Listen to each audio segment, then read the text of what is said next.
So, this video I'm starting out with a public apology to the man that I said mean things about in the last video. I was so angry, I was so hurt. But there's a bigger picture, and all the curses he nullified. I felt he could do it based on what I understand, and the swear I made against him. So I'm sharing in a similar theme from emmylou.seaman. So EMMYLOU.SEAMAN on Instagram. And before I do, I just want to say I publicly apologize for bad-mouthing him and for trying to make it seem like disproportionately he's so terrible, because he's done a lot of good for me, and I've felt safe and respected, and despite all my tantrums and all my ways. And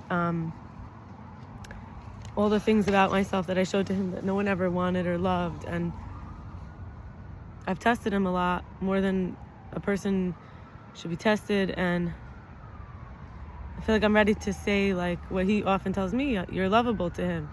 Flaws and all, a person is lovable. If the worst thing in the world, he's an addict who still suffers, just trying to not look at flaws, trying to see the positive. There's no one who's completely bad, you know? And when you focus on the good in someone, it can grow. All right, so only choosing familiar, safe men, she says, could lead you to attract men who need fixing and mothering and saving.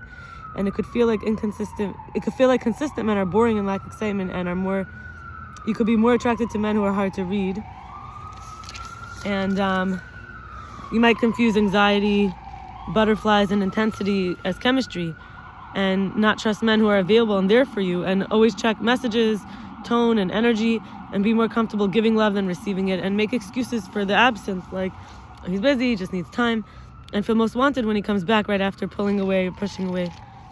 But you didn't choose this pattern, she says. The little you believe this to be true, because this is what she was exposed to. She experienced it before she had the language to question it.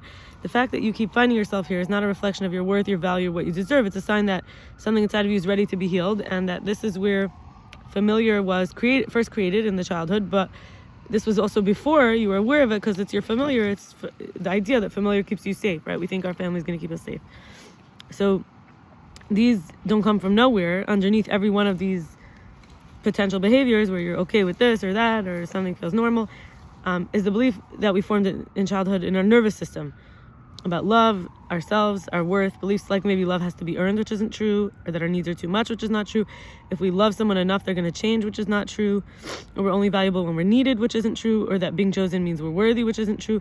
If we try harder, this time will be different. This time it'll be different, which is not true. So it makes sense that we confuse the butterflies, intensity, obsessive thinking as chemistry, but the only way to stop accepting less is the moment you choose yourself. Focus on your healing and believe in your worth. Do the nervous system work, and everything shifts. You begin to see clearly what you actually deserve, and you stop abandoning yourself for love and start choosing self instead, where the real healing begins. And Francesca Psychology, FRANCESCA Psychology on Instagram says the truth is you cannot develop self-worth in isolation, because self-worth is an interpersonal experience. So I wanted to balance, the first one is saying like, you can't look to the other person to heal your nervous system from your childhood. Doing so is perpetuating these patterns where you're like feeding an unhealthy system. However, the other side of it, Francesca Psychology on Instagram says, if these issues happen, they were built or damaged in a relationship, and then it heals in a relationship. So when someone consistently treats you as worthy because of who you are, your nervous system receives data that contradicts its old learning. This is called a corrective emotional experience that cannot be replicated by being alone with your journal. It resolves the risk of letting someone see the parts of you that you were convinced were not lovable. And when someone meets those parts with care, something shifts. So, I guess what I would say is that my gratitude for having, in the school of life, in this relationship with this person, connected more to myself and found the parts of me that are lovable that I didn't think were. So I went to a 12-step meeting to workshop this, and I realized that there was a lot of things I was in denial of, like how much responsibility I was taking for what's not mine, and overgiving and oversharing and overdoing, and making allowances and excuses for myself and others. And this is from a little while ago, but it's pretty recent I wrote this. The personal limits for exposure, my terms for relating, conserving energy, I was in denial about how I was overly clinging or holding on to one-sidedness, people who neglect or project or reject or abandon. And I'm not talking about only this man. I'm not putting everything on him like a scapegoat. I'm saying that this is the pattern, and then it's coming out now. Could be because he's not doing it. Someone once told me sometimes you only heal when you're finally safe. So all the things can come up in the first healthy relationship you're in after being in unhealthy, relationship patterns for a while, because you're finally in a position where you could actually let this stuff go rather than having to be someone to be lovable. Now that you could be yourself, all these other stuff are coming out, that people didn't love, that it was you in those moments. So I was thinking about how, codependency, attachment, anxiety, avoidance, control, hiding and fixing what I did not break in order to be useful and relevant, even self-erasure and self-abandonment so that I could have loyalty, commitment, and company. A lack of gratitude and appreciation for others. I was in denial about that. I was in denial about how low my self-esteem and self-worth was spiraling at times, and how unattractive, desirable I felt I was, how little I actually met my goals because I was busy trying to make things go my way so I could feel temporarily powerful and quickly, like the in charge feeling. Like I wasn't actually meeting my goals because I was trying to get little bits of in charge rather than, look at me, I'm doing amazing, So, and that's instant gratification. Also, like I was in denial about how late I often am and the patterns inside of me of, I mentioned the codependency, but really because of fear and using, so that I couldn't show up authentically and openly. And this is the last part of book 18. And like I said, in the next book, we're starting a different way because we'll be caught up with all these positive teachings that I've been collecting, and we'll be in a more like up-to-date current way, and we'll see what happens then. So in the tehillim, the Psalms 143:8, it says, "Cause me to know the way wherein I should walk, for I lift up my soul to thee, unto thee." That's from King David saying to God. And then also in Mishlei, Proverbs 8, for his son, Solomon, King Solomon, Shlomo HaMelech, "Unto you, O men, I call, and my voice is to the sons of men." And finally in Mishlei, Proverbs 22:17, "Bow down thine ear and hear the words of the wise, and apply thine heart unto my knowledge." So the primary objective of the book by the Rambam, who's Maimonides, called More Nevuchim, the Guide to the Perplexed. He says he wants to explain certain words, terms, or ideas from the prophetic books, the inspiration books, to those who have some knowledge of logic, natural philosophy, and are also, very